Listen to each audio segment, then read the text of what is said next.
Good morning, everybody. Always great to reconnect. I see that the room is filling up, so I'm going to give it a few more moments for more people to come in. I appreciate everybody for being on time.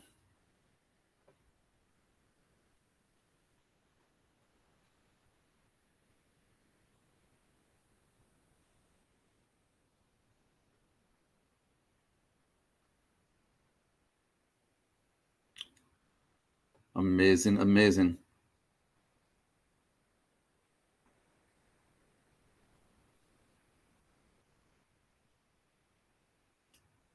Okay, let us dive in.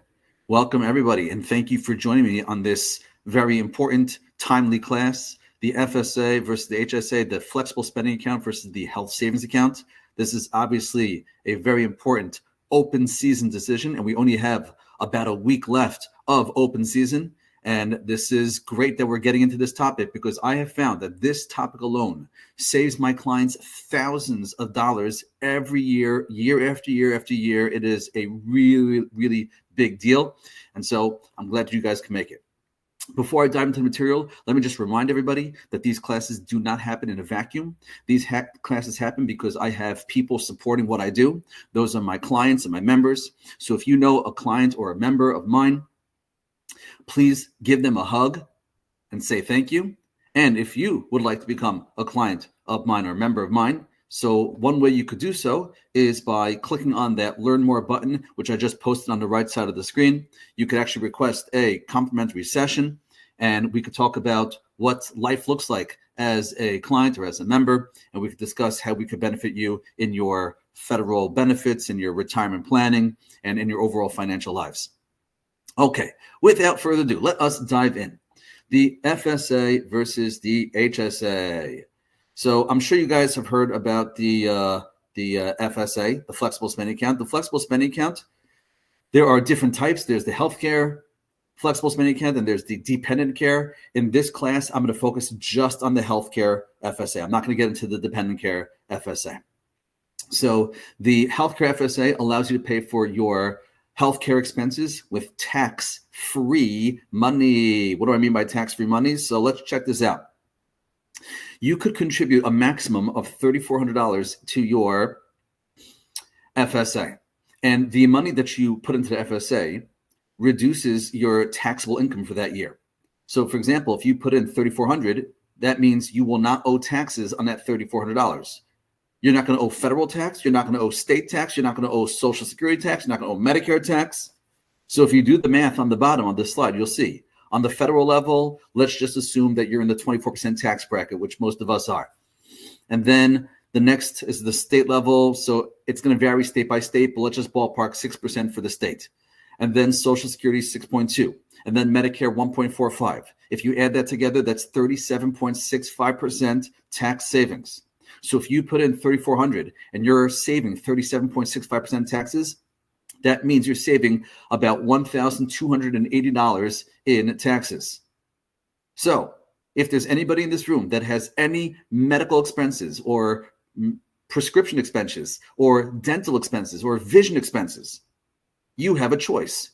You can either run those expenses through your FSA and it will lower your taxable income and save you $1,280 in taxes, or you could not run those expenses through the FSA and you will not save in taxes.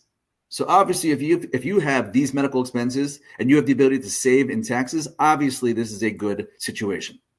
Okay. And I think you guys know what the FSA covers. The FSA covers your deductibles, co-insurances, co-pays, prescription and non-prescription meds, dental and vision, chiropractic, acupuncture. This is very well known. However, this is not so well known. Have you guys ever heard of this? Have you guys ever heard of the LEX FSA? LEX stands for Limited Expense FSA. It's an FSA that only covers dental and vision. That's it. Which is interesting. Why do I need a LEX FSA that only covers dental and vision? I thought dental and vision was already covered with the original FSA. So if it was already covered with the original FSA, why do I need a separate FSA for dental and vision? That's a great question. Let me strengthen the question. You cannot have an FSA and a Lex FSA at the same time. You cannot have the original FSA, the healthcare FSA, and the Lex FSA at the same time. So that means you're going to have to choose. If I gave you the choice, which one would you choose? Would you choose the Lex FSA that only covers dental and vision? Or would you choose the regular FSA that covers dental and vision and everything else? I know it's a tough choice, isn't it? Let me strengthen the question even further. In order to have a Lex FSA, you must be enrolled in an HDHP. Does anybody even know what HDHP stands for? High Deductible Health Plan. In order to have a Lex FSA, you must be in a high deductible plan. What about the regular FSA? Do you need to be in a high deductible plan in order to have the regular FSA? And the answer is no. For the regular FSA, you could have whatever plan you wish. Any plan you want, you could have the regular FSA. But for the Lex FSA, you must have high deductible. And remember, you can't do both. So that means you're going to have to choose. If I gave you the choice, would you choose the Lex FSA that forces you into a high deductible plan? Or would you choose a regular FSA that lets you have whatever plan you wish? Would you choose the Lex FSA that only covers dental and vision? Or would you choose the regular FSA that covers dental and vision and everything else? Who in their right mind would choose a Lex FSA over the regular FSA? Believe it or not, there's a fantastic answer to this question. In order to appreciate the answer, I have to introduce you to something that works just like FSA, but it has many, many, many advantages. What is this thing that works just like FSA, but it has many, many advantages? It is the HSA. The HSA, the Health Savings Account. It works very similar to your FSA. The way it works is you put money into the HSA, and the money that you put into HSA reduces your taxable income, just like the FSA. You could use the HSA money for your medical, prescription, dental, vision, just like you do with the FSA. However, listen to all these advantages. Advantage number one is you could actually put away more money. How much more money? So remember, with the FSA, it's $3,400. That's the max you can put in. With the HSA, it actually depends whether you have a self-only health plan or a self plus one family plan. If you have a self-only plan, you could put in $4,400. If you have the self plus one family, you could put in $8,750. These are the new numbers for 2026. So that means you'll be saving taxes on more money. Oh, and by the way, for those that are age 55 plus, you could do what's called a catch-up contribution of $1,000. So instead of $4,400, now you could do $5,400. Instead of $8,750, you could do $9,750. And remember, if you're doing $9,750, that means you're saving the 37.65% tax savings. Let's do some math together. I have my calculator over here. So let's do, if you do the $9,750, and you're going to be saving the 37.65% tax savings.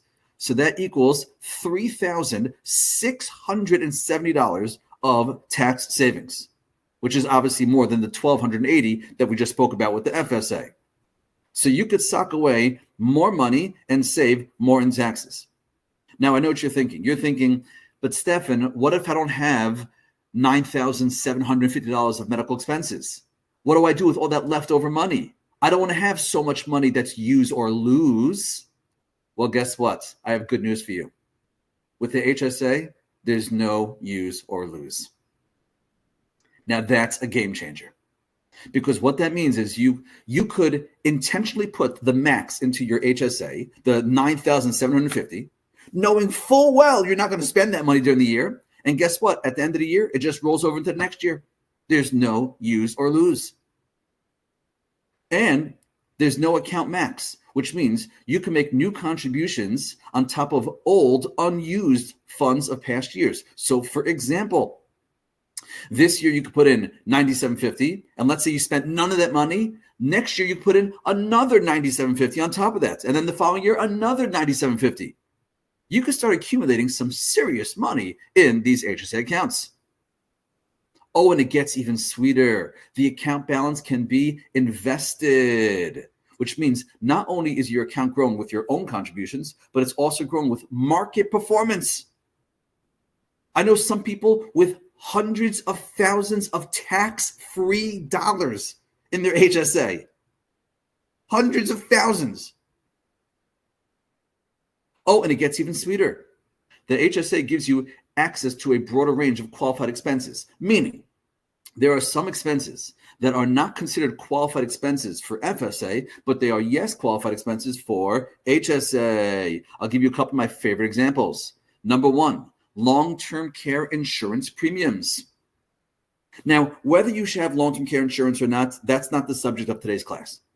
But if you decide that you want to have long-term care insurance, you could pay for that long-term care insurance with tax-free money from your HSA. That's not a qualified expense for FSA, but that is, yes, a qualified expense for HSA. Next, Medicare premiums. Now, whether you should have Medicare with your FEHB, we're not talking about that today. We actually spoke about that last month in last month's webinar. Okay, but if you decide that you want to have Medicare with your FEHB, you could pay your Medicare premiums tax-free with your HSA money. That is not a qualified expense for FSA, but that is, yes, a qualified expense for HSA. Also, if anybody sees the doctors that have their boutique fees, which is a new way of structuring their fees. Some people in the medical field is called the direct provider care fee. I think that's what it's called, direct provider care. So that is covered by the HSA. However, for the FSA, that is debatable whether that's covered. It's not 100% clear whether it's covered or not. They think there's some gray area over there. But with the HSA, that is a covered fee. So the HSA gives you access to a broader range of qualified expenses that you would not be able to use your FSA for. Oh, and it gets even sweeter. If you look at the next bullet point, you can access and contribute money to your HSA even in retirement. Think about that. What's one of the expenses that seems to go up as people get older and later in life? And the answer is medical-related expenses. If a person has a medical expense in retirement, can they use their FSA to pay for that medical expense? No, they cannot, because once you retire, no more FSA. The FSA is gone, game over once you retire. But HSA, you could access your HSA money in retirement to pay for your medical expenses in retirement.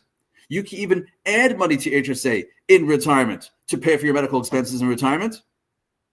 And if you look at the next bullet point, you can even take a distribution from your HSA in retirement to pay for medical expenses that you incurred pre-retirement. So, for example, let's say I have an HSA right now. I have money in my HSA, and I have a medical expense this year for my HSA, a medical expense this year.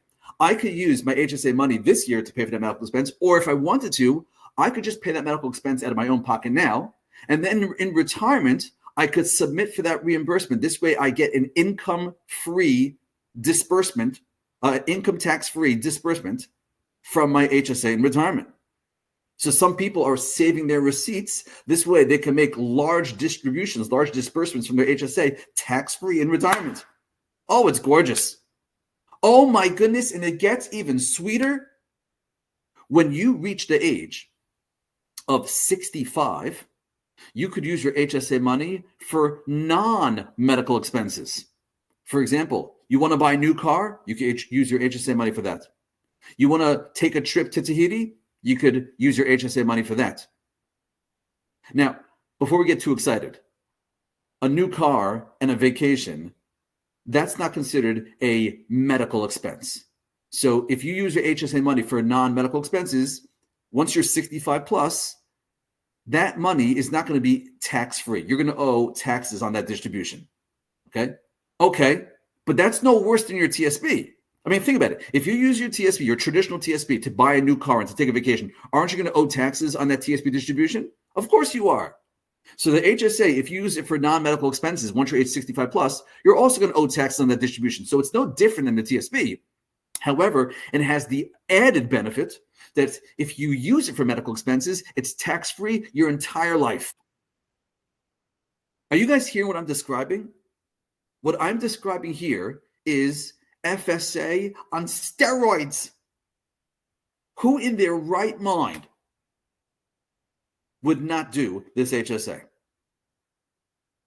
So believe it or not, I have 3 people who wouldn't, 1 who shouldn't. Let's talk about the 3 people who wouldn't. Who wouldn't do this?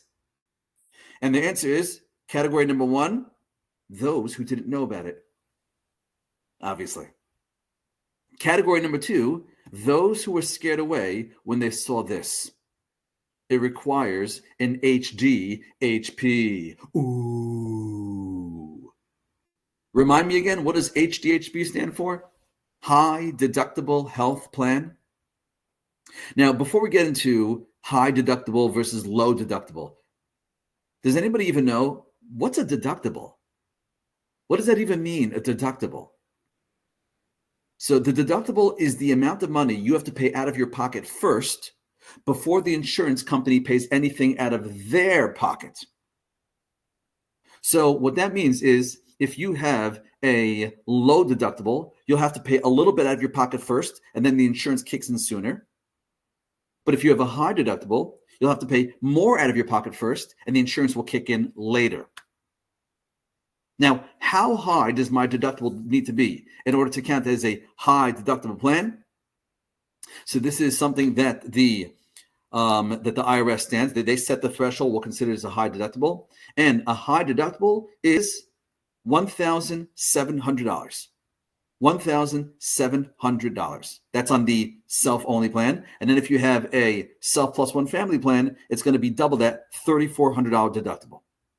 $3,400 deductible. So you know what that means? That means if you have any medical expenses in a given year, you're going to be on the hook for the first $3,400 of medical expenses that year. When people hear that, they say, I don't know, Stephen. That sounds very risky. It sounds too scary to me. You know what? I understand that it sounds scary, but when you examine the numbers, it's not that scary. I'll tell you why. Because when you have a high deductible plan, and this is true not just with health insurance, this is true with any other insurance. Anytime you raise your deductible with your insurance policy, what does that do to the cost of the insurance, to the premium? And the answer is, when you raise your deductible, it lowers your premium.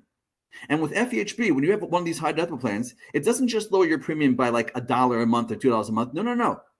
Very often, it substantially lowers your premium, like $50 a pay period, $100 a pay period. In some cases, as we will see, $200 a pay period.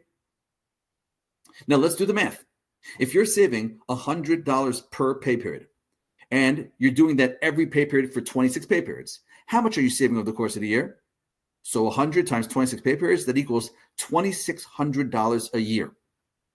And remind me again, what was your deductible? The $3,400 deductible? Okay, so you have a $3,400 deductible, but you're already saving $2,600 in premiums. So that means your real deductible exposure is that $800 difference.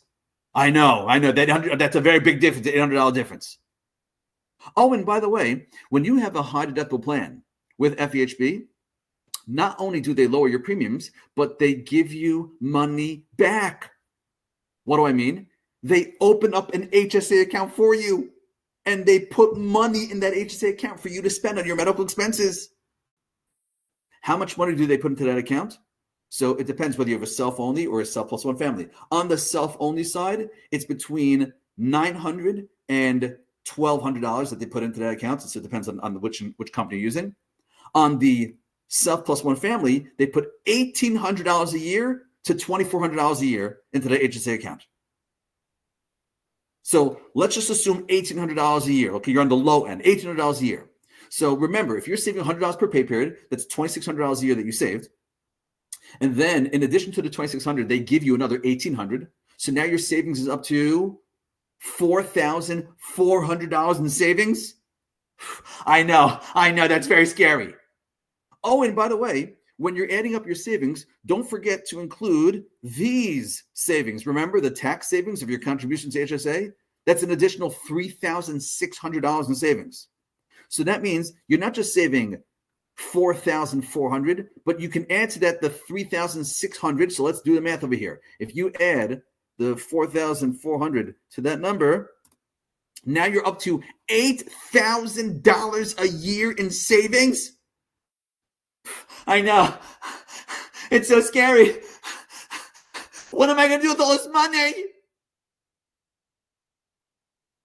We have completely lost sight as to why we have insurance. Completely lost sight. Let me share with you how far our thinking has come. So I'm originally from New York, but now I live in Maryland. Is there anybody here that's from the New York area, New York, New Jersey, Connecticut, the tri-state area? Because if you are, you probably know that the cost of health insurance in that neck of the woods, very expensive. Let me put it in perspective. So when I was in New York, this was 20 years ago, I was paying $10,000 a year for my health insurance. $10,000 a year, 20 years ago. Isn't that more than what you guys are paying now? I was paying more money 20 years ago than you guys are paying right now for your FEHB. By the way, I have a brother that lives in Connecticut. My brother's employer does not provide health insurance. So he has to buy his own health insurance. Does anybody want to take a guess? How much do you think my brother is paying for his health insurance? He has a family plan. It's a regular family plan, nothing fancy. Okay? How much do you think he's paying for his health insurance? And the answer is $33,000 a year. Let me say it again. $33,000 a year. Outrageous. So anyhow, when I was in New York, I was paying $10,000. I moved to Maryland, and that's when I was introduced to these high deductible plans. And the high deductible plan, the premium was only $4,000. So instead of $10,000, I'm only paying $4,000, which means my savings is $6,000 a year in savings. I was tickled pink. I signed up right away. And I introduced this to some of my friends. They were also very excited. They signed up right away as well. I'll never forget, I had a couple of friends approach me and level criticism against these high deductible plans. Listen to their critique because it reveals how far our thinking has come. So my first friend approached me and he says, Stephen, I have to admit, these high deductible plans, they bother me. I said, why? What bothers you? And he says, I'll tell you what bothers me. Every time I go to the doctor, I have to pay something towards the visit. So whether it's the $30 copay or $100 for the examination or $150 for the blood work or $200 for the x-ray. Stephen, when I was in New York, I never had to reach into my pocket for anything. I couldn't believe what I was hearing. I looked at this person and I said, Okay, so let me just make sure I'm clear. So what you're saying is that reaching into your pocket for the $30 copay, that bothers you. But paying $6,000 more a year in premiums, you're okay with that? And I love the way he said it to me. He said, Stephen, when I was in New York, I never had to reach into my pocket for anything. I said, really? Whose pocket did the $6,000 in premiums come from? Oh my goodness, how did you not realize that?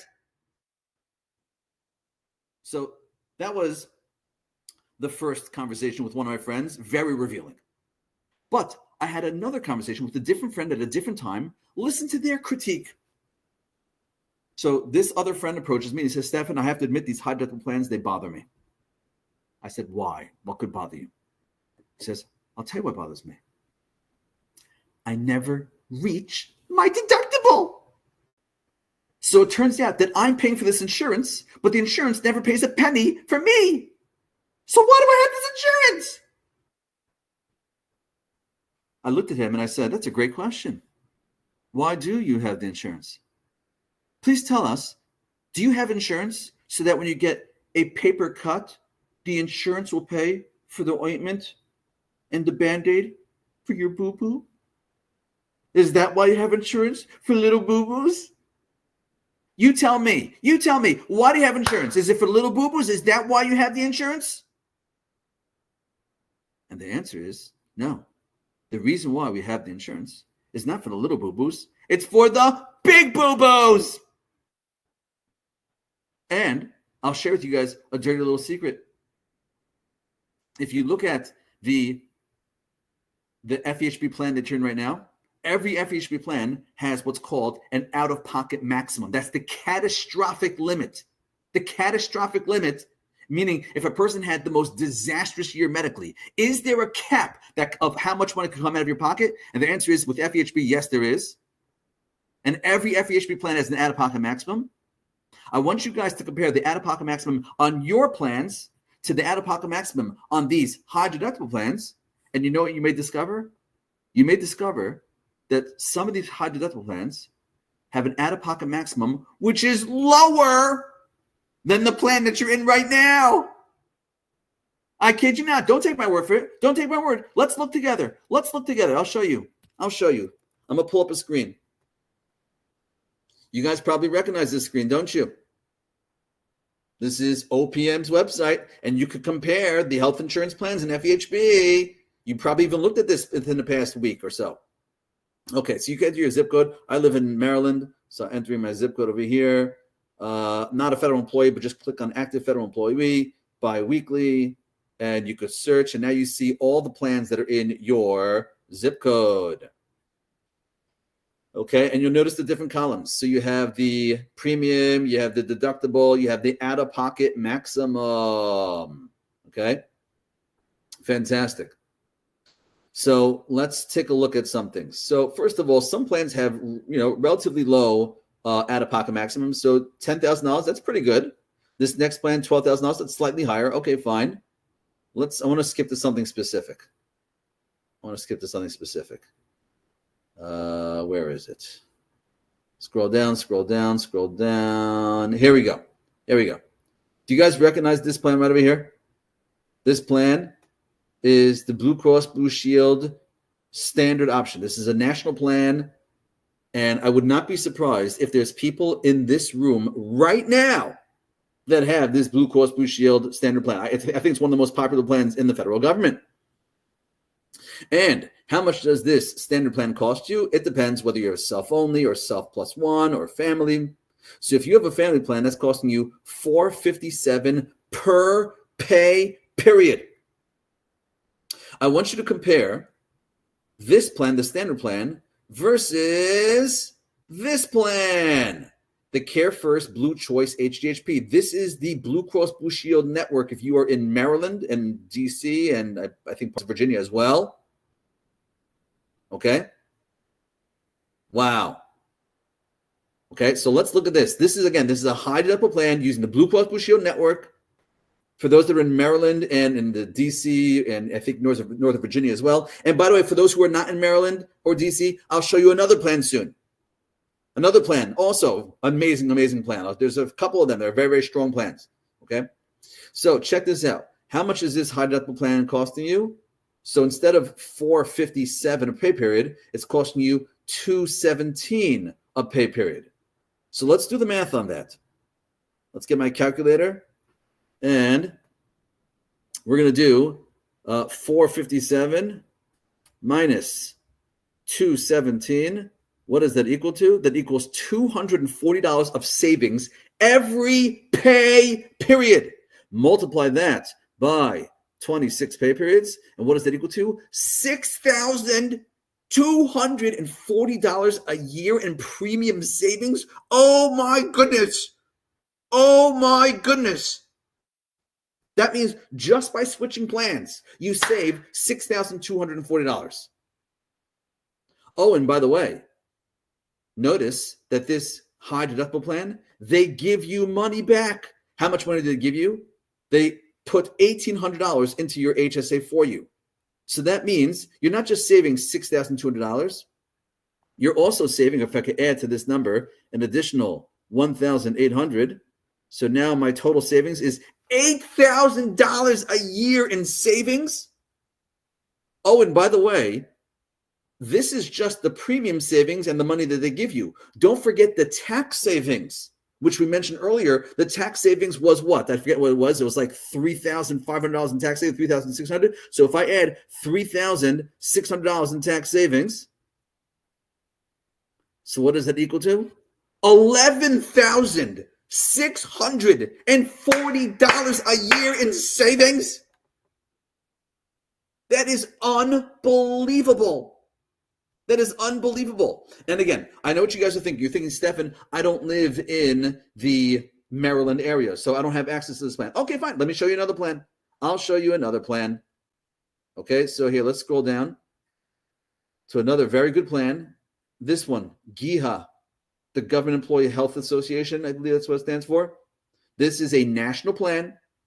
The GIHA network is the second largest network in the FEHB. Okay, high deductible plan.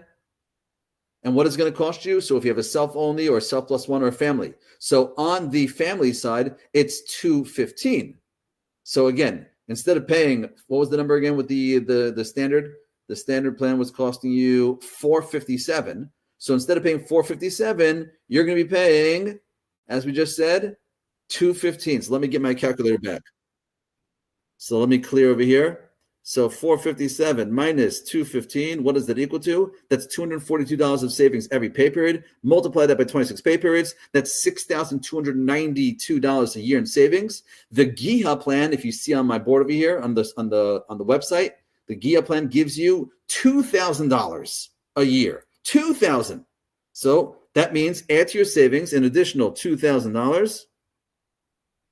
Now you're up to $8,292 a year in savings. This is without even putting any money into the HSA. This is just between the premiums and the money that they give you. $8,292. And then on top of that, you could add your HSA savings. So if you want to add an additional $3,600 on top of that, so now we're up to $11,800, close to $11,900. Unbelievable. Unbelievable. And by the way, I want to point out to you something. Are you guys noticing the GIHA plan right above it and the GIHA plan right below it? Look at the out-of-pocket maximums. So the out-of-pocket maximum for the next GIHA plan is $15,000. The out-of-pocket maximum over here, $14,000. What about the high deductible plan? Lower. Oh my goodness, are you understanding what's going on over here? Okay, so what we just discovered is we had a choice. The choice was we could choose a high deductible plan. By choosing the high deductible plan, it would, number one, give us lower premiums. Number two, they give us money back. Number three, there's the tax savings of your HSA contributions. Number four, there is all the benefits of the HSA. Remember, you could put money in, no use or lose. You could invest the money. You could access the money in retirement, even, right? You can even add to it in retirement. You can use it for non-medical expenses once you're 65 plus. That, and you could lower your catastrophic exposure.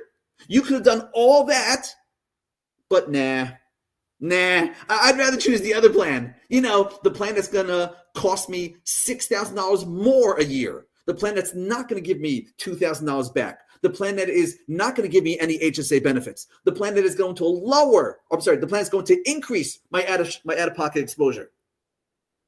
Are we seeing how outrageous that is? Let me ask it differently. Let me ask it from a different angle. If you are not doing these high deductible plans because you're choosing the other plans, the high option or the standard plan, is the high option or the standard plan giving you, what was the number again? Is it giving you $11,000 a year of additional benefits more than what you would have gotten with the high deductible plans? And the answer is no chance. No chance. I'll tell you why. Because look, the out-of-pocket maximum is $12,000. And that's the family out-of-pocket maximum. You know what that means, family out-of-pocket maximum? That means that is the out-of-pocket maximum for the family in its entirety. However, each individual member of the family has their own lower catastrophic limit. And the individual catastrophic limit is usually half the family. So, for example, in this GIHA plan, the individual out-of-pocket max is $6,000. So let's imagine a person has in their family, let's say you have this one member of the family that has all the medical issues. When that one person reaches $6,000, they have reached their max out of pocket for that year. They're done for that year. Wow. Unbelievable. Okay. And by the way, I also know that the GIA plan also provides a dental benefit, which may remove the need for you to get a separate dental insurance plan. You could check the details on that. Okay. Look into the details, but I'm pretty sure they offer that. Let me scroll down. There's a few others. I know that there is also the mail handlers plan. It's the MHBP, the consumer option right over here. Okay. Which they give you $2,400 back. Right. And I think there's also a United high deductible plan. So these are good plans. These are good plans. I'd encourage you guys to explore these plans because, again, it's going to be saving you thousands of dollars a year. So let's go back on track again. Remember, there were 3 people who would not do the HSA. Number 1, those who didn't know about it. Number 2, those who were scared away when they saw it requires an HDHP. But as we just discovered, a high deductible plan is not that scary for a few reasons. Number 1, lower premiums. Number 2, they give you money back. Number 3, there's the tax savings of your HSA contributions. Number 4, in some cases, they lower your catastrophic exposure. So who's the third person, right? Who's the third person who would not do this? And the answer is those who can't because they're enrolled in Medicare. Medicare. I know. Any part of Medicare. Right? And by the way, I have news for you. Everybody in this room is going to be enrolled in Medicare Part A at some point. And you may be wondering, Stephen, but I thought Medicare Part A is free. So if Part A is free, what's the problem with free? Well, I think we just discovered that even though Part A is free, there's a little gotcha. Once you're enrolled in Part A, you can no longer make future contributions into your HSA. Meaning you can access the old money, you just cannot add additional money. Ooh, and everybody here is going to have Medicare Part A at some point because it's tied to Social Security. If you're 65 years old plus and you're collecting Social Security, you must have Medicare Part A. There's no way around that. So what I'm trying to say is when you guys turn 65, the party is over, which makes this a limited time offer. Act now while supplies last. I'm being very serious. Between now and 65, you guys could be rocking this. And when you turn 65, you're right. You cannot add new money into your HSA, but you still have access to the old money. That old money that's in your HSA, you can access it even if you switch to a different plan. You can access it for the rest of your life. And when you pass away, the money goes to your beneficiaries. So literally, it's your money in the HSA. You don't lose that money in the HSA. Oh, and by the way, let me ask you guys a question. Let's say somebody gets Medicare Part A. And as we just said, once they're in Medicare Part A, they're not able to add additional money into their HSA. That's true. So once they can no longer add money into their HSA, is there no longer any reason to have a high deductible plan? Let's see if you guys could detect the answer to that. Think about it. If you cannot contribute to an HSA, so does that mean that there's no longer any reason to have a high deductible plan? Well, I can give you guys 2 reasons. Number 1, it's cheaper. The high deductible plans are cheaper. Remember that we saw the premiums are lower. So if you're going to have Medicare with your FEHB, why should you have an expensive FEHB plan? Why don't you just have a less expensive FEHB plan? Okay, that's one benefit of having the high deductible plan, even though you have Medicare. Another benefit is they still give you money back. That's exactly correct. They still give you money back. Now, remember, the money that they give you, they usually put into an HSA, but once you're enrolled in Medicare, they're not going to put it into an HSA, they're going to put it into an HRA. I know it's another acronym, I'm sorry to bother you, but HRA stands for Health Reimbursement Arrangement. It's similar to HSA, but it's not as good. The big difference between HSA and HRA, the big difference is the HSA is portable. The HRA is not portable. What does that mean?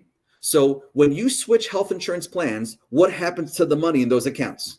So as we said, with the HSA, if you switch plans, the money stays in the account. It stays in the HSA. However, with the HRA, if you switch health insurance plans, the money in your HRA gets left behind. It's gone. That's it. So the HRA is not as good as the HSA. You guys want the HSA. That's where the real benefit is. Okay? Now, I mentioned that there are 3 people who wouldn't do the HSA, and there's 1 who shouldn't. Okay? Who shouldn't do this? It seems almost amazing. It seems almost too good to be true. Who should not do this? And the answer is, it's not so common. Okay? It's not so common. However, the answer is those who have high recurring medical expenses, and the doctors that they see right now are in network. And it could be if they switch to a high deductible plan, it could be that the doctors would now be considered out of network. Now, let me just clarify what I said, because if your doctor accepts GIHA, they usually accept the GIHA plan, whether it's the high deductible plan or the non-high deductible plan. If your doctor accepts Blue Cross Blue Shield, they usually accept Blue Cross Blue Shield, whether it's the regular plan or the high deductible plan.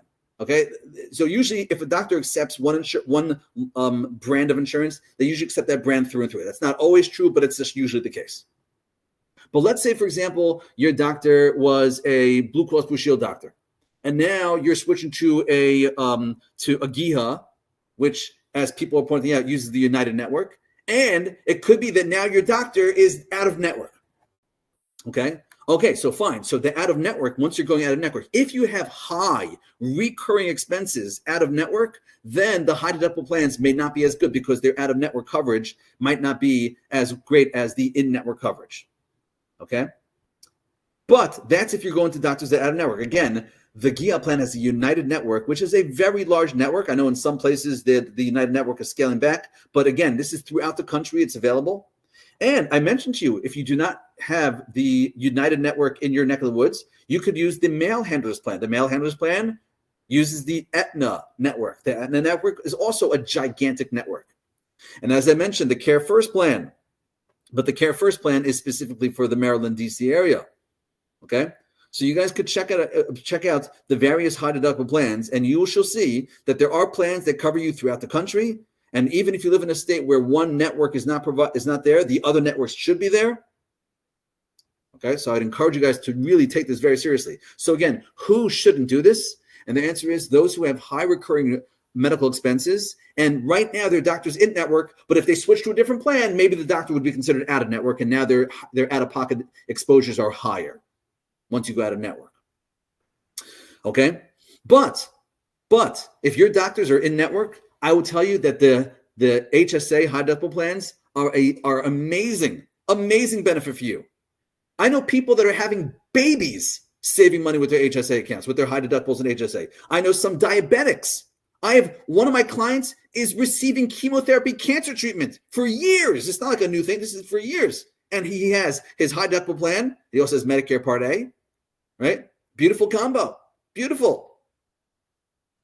So just because you have high medical expenses is not reason enough to switch away from the high deductible plan. It has to be that you have high expenses and you're going out of network.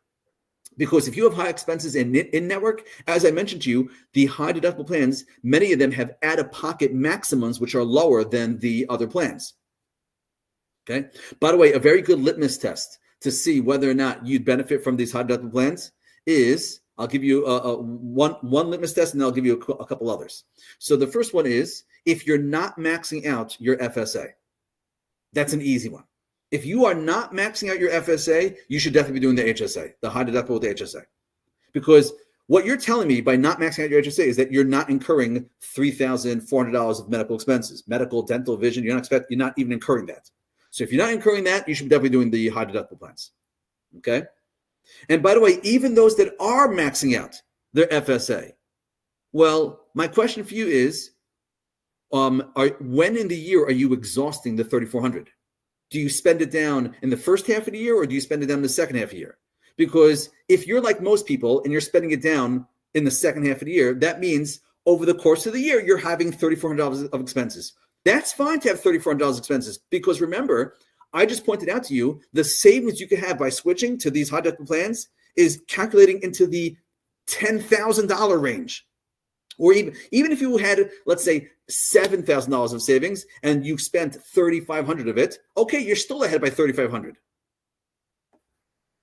Amazing. So if you are maxing out your FSA, but you spend the money in the latter half of the year, you should be doing the HSA. If you are not maxing out your FSA, you should definitely be doing the HSA. If you are not reaching your deductible, you should be doing the HSA. If you do not know the name of your primary care physician, HSA is a slam dunk for you. Slam dunk. Amazing, amazing, amazing. Now, one more question. Can you do both? Can you do both the HSA together with the FSA? Can you do them both at the same time? And the answer is no. You cannot do HSA with the regular FSA, but you could do the HSA with the Lex FSA.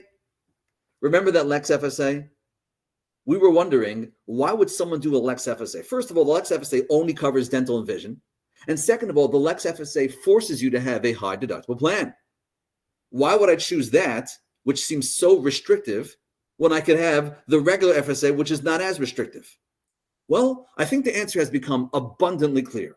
Who's going to choose the Lex FSA over the regular FSA? Very simple. It's the person who's comparing the regular FSA to the HSA. And when you compare the regular FSA to the HSA, you realize that the HSA has all the advantages. That person who chooses the regular HSA over their FSA, that person can do, in addition to their HSA, they could do Lex FSA for their dental and vision. I've seen plenty of people do this.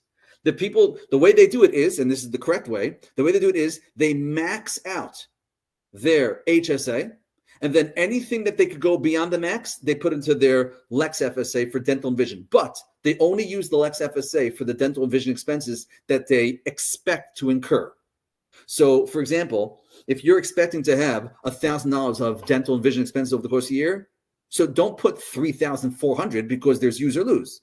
Just put the 1,000, and I'll give you actually a little tidbit. You could do even more than 1,000. You could do 1,000 plus the carryover. So if you guys see in the next slide over here, there's a carryover amount of $680. Okay, so you could do 1,680, and if you incur the 1,000, you'll have the 680 that carries over. Okay, so at least there's no use or lose on that 680. So that is an incredible, incredible tag team combination. Now, I mentioned to you guys, whoever's enrolled in Medicare cannot do the HSA. It's not just Medicare. The truth is, it's anybody who's covered by a non-high deductible plan. So, for example, TRICARE, okay? TRICARE is not a high deductible plan. So whoever has TRICARE will not be able to do the HSA contributions. I know that stinks, but TRICARE people, let me remind you, how much are you paying for your TRICARE? Aren't you paying like $600 a year for your TRICARE premiums? So all the thousands of dollars of premiums and all the thousands of dollars of savings that I was just describing to everybody else, you're already experiencing the thousands of dollars of savings. So I know it could have been even sweeter for you, but don't feel so bad. You have a good deal with the TRICARE. Okay, fine. Also, I saw somebody answer about the Champ VA. Okay, so the Champ VA it's not the VA, it's an insurance actually, the Champ VA, if my understanding is correctly. Okay, so let me just differentiate between the VA and the Champ VA. Okay, and you guys can correct me if I'm wrong. When it comes to the VA, so the VA is not really a insurance necessarily. It's more like a coverage of medical need, but it's not really an insurance. So believe it or not, if somebody has access to the VA, they could still do the HSA with the VA. Okay, there is some nuance in that answer, so I would encourage you guys to look into it because it really depends on what benefits you receive from the VA over the course of the year. Did you have any medical coverage at all during the course of the year? If they do, they give you a little bit of pushback. Okay, but it is theoretically possible for someone with the VA to do both to do the VA as well as the HSA. That is possible. But when it comes to the Champ VA, so that's a little different. That's a form of insurance, and that you cannot do with the HSA. Okay, fantastic. Now, I do see I have some questions waiting for me. However, before we get to the questions that are waiting for me, I do want to reiterate that if anybody's interested in meeting with me offline to discuss their financial world, their retirement world, especially when it comes to the federal benefits, and especially when it comes to the current situation with federal employment. A lot of people are becoming, more and more unhappy with the situation of federal government, and they're looking to retire. And some people are even nervous. What happens if they offer another DRP in 2026? Are you ready? That's a question you guys should be asking yourself. If they offer another DRP in 2026, are you ready? So this is the type of stuff I help people with, okay? So if anybody here is interested in talking with me about becoming a client or member, what you could do is you could click that button on the right side of the screen, and you could request a complimentary consult. Just so you guys know, my schedule right now in December is very, very busy in December. But we hopefully can squeeze you in January, and this way we can make it happen in January. Okay, fantastic. Let me turn over the conversation to you guys. I'm looking in the chat box to see some questions. So Selena has a question. If you are not in a high deductible plan but have a balance in your HSA from the previous year, can you still contribute to the HSA account, or do you have to wait until you are back in the high deductible plan? So the answer is you can only contribute in a year that you are in a high deductible plan, meaning you can access the money that's already in the HSA even if you switch out of the high deductible plan. But as far as making future contributions have to be in the year that you are enrolled in a high deductible plan.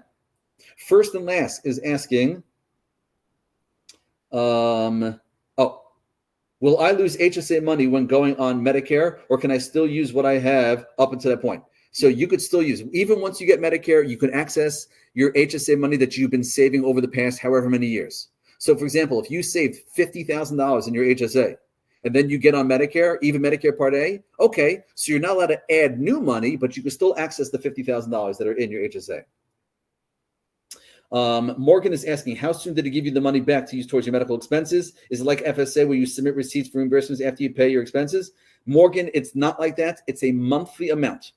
So the amount that they put in is every month. So for example, if you're doing the Care First plan, which gives you $1,800 a year, that translates into $150 a month. So $150 a month is what they put into your HSA account for you over the course of years. So that's, in that regard, it's different from the FSA. Fantastic. I see first and last, if ineligible for HSA, if on Medicare, and HSA can be used in retirement, when is the time to give up HSA for Medicare? So again, when you say give up HSA, you're just not going to be able to contribute new money, but you can still access the old money. And remember, you should still do a high deductible plan because it's cheaper and they give you money back. Okay. So I see Selena saying that in New Mexico, they stopped accepting the United plans. So Selena, did you look at the mail handlers plans? Did you look at the Aetna plans? Because there are other plans that are high deductible. Okay, fantastic. Christine, I see your question of Champ VA. Okay, Champ VA. So I'm sorry about that. But again, my understanding of Champ VA is that Champ VA is different than the VA. Okay, it is a form of insurance. So therefore, and it's not considered a high deductible plan.